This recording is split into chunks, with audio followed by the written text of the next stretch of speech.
Ora bem, Liga dos Campeões, quarta-feira tivemos a equipa de José Mourinho, o Benfica, a defrontar os italianos do Nápoles, no Estádio da Luz.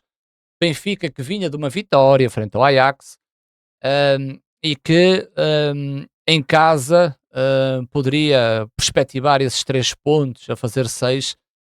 Curiosamente o Nápoles, uma equipa que antes do Estádio da Luz, o Nápoles tinha 7 pontos, o que na minha ótica obrigava quase o Nápoles a ganhar ao Benfica para chegar aos 10 pontos. O Benfica acabou por fazer um jogo muito bom, acabou por conquistar esses 3 pontos. Benfica agora com 6, o Nápoles com a derrota fica com 7.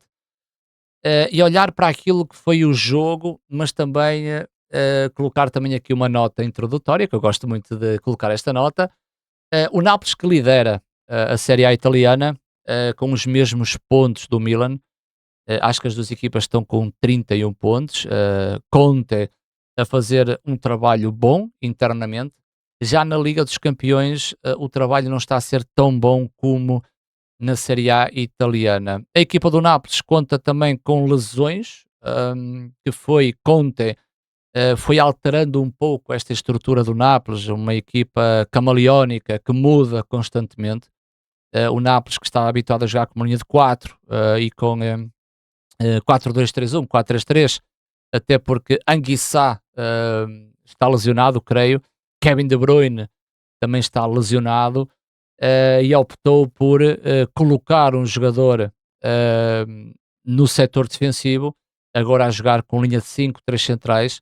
Curiosamente este Nápoles na Luz começou com um 3-4-3, mudou para o 4-2-3-1 e acabou em 4-4-2. Portanto, António Conte, a olhar para esta equipa napolitana, tem desenvolvido, na minha ótica, um bom trabalho, porque não só mudar a estrutura dentro do jogo, mas ao longo do campeonato, face às ausências, eu acho que o Conte, na minha humilde opinião, está a fazer um bom trabalho.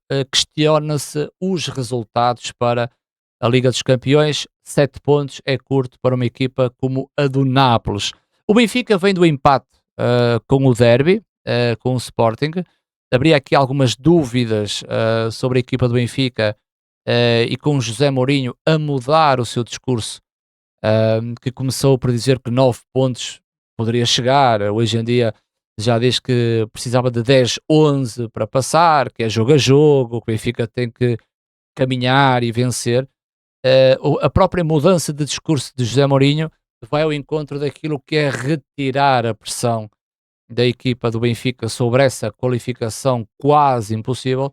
Benfica que no jogo de hoje, António Silva no banco, Otamendi a titular, e depois Pavlidis, a grande ausência desta equipa, e Ivanovic avançou para o 11. Por parte do Nápoles, o caso do Spinazzola, pensei que Spinazzola pudesse jogar à esquerda. Oliveira foi titular. Nápoles que contém também, contém Politano, que no início da época era titular, e David Neres agora está ali, rijo, na direita. Em relação ao jogo, eu acho que o Benfica entrou muito bem.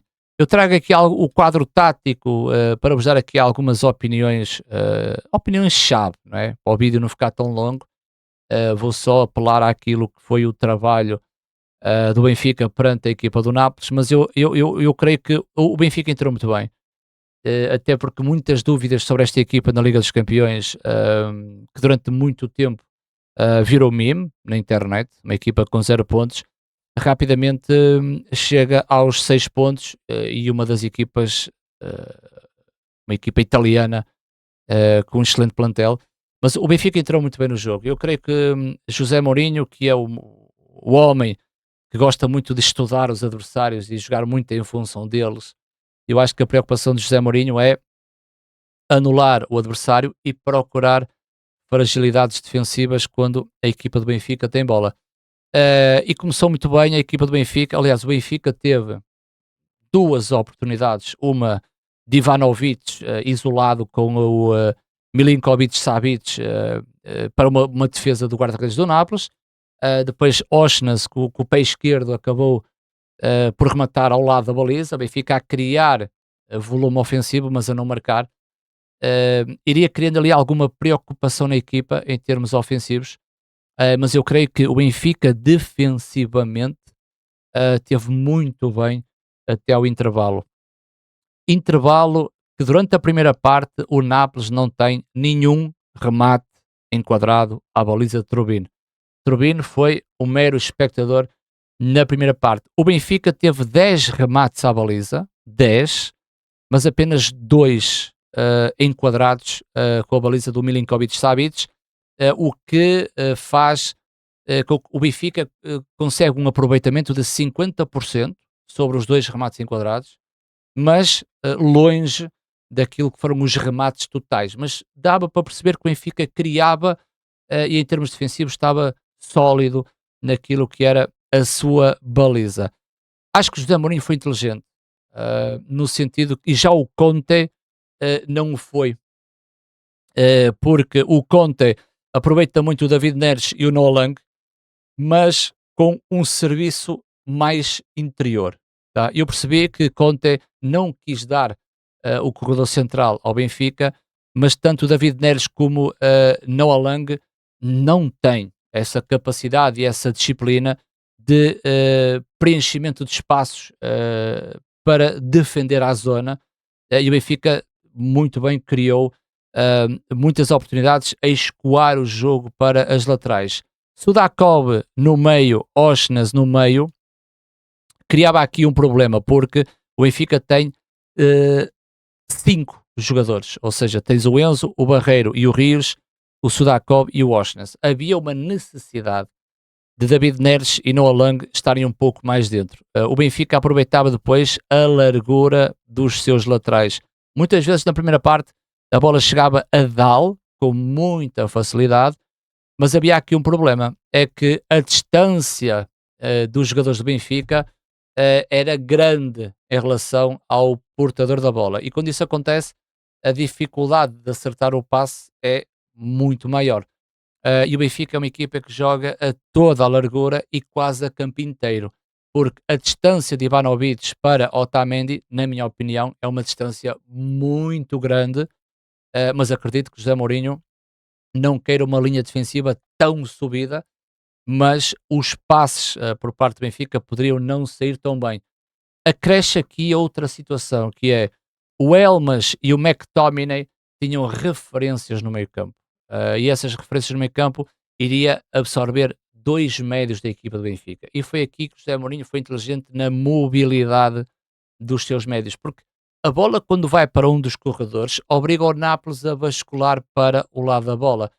Há realmente uma contenção nestes 2 médios, porque se Dal tem bola, quem pressiona é o Neres, certo? Mas depois Højlund fica aqui numa situação complicada, ou junta-se ao Otamendi ou vai jogar pelo meio. Porquê? Porque se juntar ao Otamendi, o Enzo tem bola. Porque cria aqui referências com o Elmas e com o McTominay, e não é o Noah Lang que fecha dentro, ele vai continuar aqui. Højlund pode ficar nesta zona, Dal joga em Otamendi e o Benfica volta a construir e chega com facilidade ao corredor contrário com Dedic. Mas a mobilidade desta equipa do Benfica foi ao encontro de Leandro Barreiro e Richard Rios. É aquilo que eu sempre disse, este Benfica não joga com 2 médios e o Leandro a 10, é mentira. Este Benfica joga com um médio, que é o vértice do triângulo, que é o Enzo, e faz subir o Richard Rios e o Barreiro.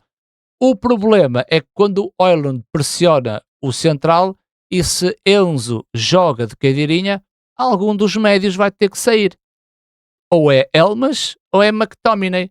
E o que é que vai acontecer? Vai acontecer a referência depois de Leandro Barreiro a receber a bola nas costas dos 2 médios. Não só Leandro Barreiro, em muitas situações o Osnas, com a tal mobilidade, acaba também por atrair para a zona dos 2 médios da equipa do Nápoles. E o que é que vai acontecer? Vai acontecer o que o Sporting fez ontem. Tu, com uma linha de 5, se tens menos homens no meio campo, vai acontecer que os centrais vão ter que reduzir espaço para controlar a zona dos jogadores do Benfica. Neste caso, o Dakov, Leandro ou o Oshness. Isto era o Benfica em ataque posicional. Outra coisa que eu vi de José Mourinho, e muita gente não gosta, mas o resultado é favorável e ninguém fala deste assunto, porque quando o Benfica ganha, tudo caladinho e o Benfica é o maior e o José Mourinho é o maior, mas isto acontece com a maioria das equipas, mas se o Benfica não tivesse ganho, as críticas eram acentuadas à forma como o José Mourinho joga, porque se repararam, a Trubin nos pontapés de baliza não saía curto. Em grandes momentos do jogo, não saía curto. E isto também foi surpresa para António Conte, porque a equipa do Nápoles estava preparada para pressionar o Benfica na sua saída. José Mourinho pede para Trubin bater a bola, batia a bola e o Benfica trabalhava segundo as bolas. Isto é muito importante quando tu tens o meio campo com dois homens, o Elmas e o McTominay, e o David Neres e o Noah Lang não são jogadores de segunda bola, por muito que estejam por dentro. Vão sempre perder os duelos para Leandro Barreiro, para Oshness ou para Richard Rios. E esta forma de jogar do Benfica, uma forma mais pragmática, pode não ser uma forma mais bonita, o Benfica tinha ordens imediatas que Trubin batesse a bola. Outra situação que é a forma de jogar, não só do setor defensivo, como também do próprio Enzo. E por isso é que o Enzo hoje fez um grande jogo. Porque basta um treinador transmitir-lhe simplicidade. E a simplicidade é feita muitas vezes de um jogo a um toque e a um jogo feio. Sempre que Enzo se viu apertado, o Enzo conseguia resolver fácil as situações. Triangulações no corredor central que José Mourinho não gostou frente ao Sporting, neste jogo deixaram de acontecer. Mesmo Tomás Araújo, bolas muito diretas, o próprio Otamendi insistiu nessas bolas mais diretas. Isto tem a ver também com a função que José Mourinho deu à equipa do Benfica. E a imagem, ou o quadro, ou a pintura desse jogo foi claramente a aposta em Ivanovic. Aliás, o golo do Benfica, quando Ivanovic vai de 1 para 1, em que depois coloca a bola pelo meio, onde Richard Rios entrou, significa que o Benfica preparou o jogo nesse sentido, com mais verticalidade, à procura de surpreender esta equipa do Nápoles. Agora, isto fez parte de uma estratégia que acabou por sair vencedora, que é a aposta em Ivanovic, que há momentos de jogo que eu também não gosto, momentos em que o Benfica injeta a bola para Ivanovic e ele quer fugir com ela em vez de segurar, e acho que o Benfica poderia ter criado mais situações de controle do jogo e só não criou porque não tinha Pavlidis, não é? Ao longo do jogo, sabemos que o Benfica, ao fazer o 2-0, 2-0 feito por Leandro Barreiro, ao minuto 49, sabia-se que o Nápoles ia mudar. Né? O Nápoles desfez dos três centrais, colocou o Politano na direita, David Neres atrás de Højlund e na esquerda no Alang, e depois de uma parte final meteu o Luca, não é? O ponta de lança, em que o Nápoles a jogar no 4-4-2. Com o passar do tempo e a segunda parte, normal. Quem não está habituado a José Mourinho tem que se habituar. Quando ele, o Conte, mete o Luca, Lorenzo Luca, José Mourinho, né, quer superioridade numérica no corredor central e coloca o terceiro central. Com Leandro Barreira à esquerda e Osnas à direita, dificilmente Benfica ser num contra-ataque com Pavlidis. Foi acontecendo, mas dificilmente isso iria ter resultados em termos de um terceiro gol, que poderia ter acontecido, mas com uma frequência menor. E depois é normal que o Nápoles, dado à mudança de estrutura, ao resultado negativo, o Nápoles possa ter mais bola no decorrer da segunda parte, mas como eu sou uma pessoa que eu dou demasiada importância ao futebol sem bola, eu sou um apaixonado pelo futebol e pela organização defensiva, achei que o José Mourinho teve muito bem nesta gestão da equipa. De realçar que José Mourinho estreou José Neto, mais à esquerda como médio, né? Na ligação com o Dal. Viu-se pouco, queria ver mais, não é? Como toda a gente. E o Tiago Freitas, um jogador do meio campo, que também queria ter visto mais, mas creio que são sinais positivos daquilo que é a sua estreia na Liga dos Campeões, porque eu sou aquela pessoa que eu prefiro dar 2 minutos a um jogador do que não dar. E isso vai fazer que a longo prazo isso venha a acrescentar ter minutos, estreia com a equipa, estágio, concentração e estar junto, do que não jogar. Portanto, José Mourinho e Benfica estão de parabéns, 3 pontos para a Liga dos Campeões, prefaz 6. Benfica que tem agora 2 jogos difíceis, né? Um deles é com o, acho que é com o Real Madrid. Real Madrid que perdeu hoje com o City, e é como José Mourinho diz, apesar de eu não acreditar tanto, não digo que é impossível o Benfica fazer 12 pontos, não digo que é impossível, mas dentro dessa dificuldade, vamos ver como é que o Benfica reage. 3 pontos, Benfica ganha, parabéns à equipa do Benfica, e estamos aí. Esta semana ainda vamos ter o vídeo relacionado com o Futebol Clube do Porto, a jogar frente ao Malmo para a Liga Europa. E é isso, e depois voltamos ao fim de semana com as análises aos 3 grandes para o nosso campeonato.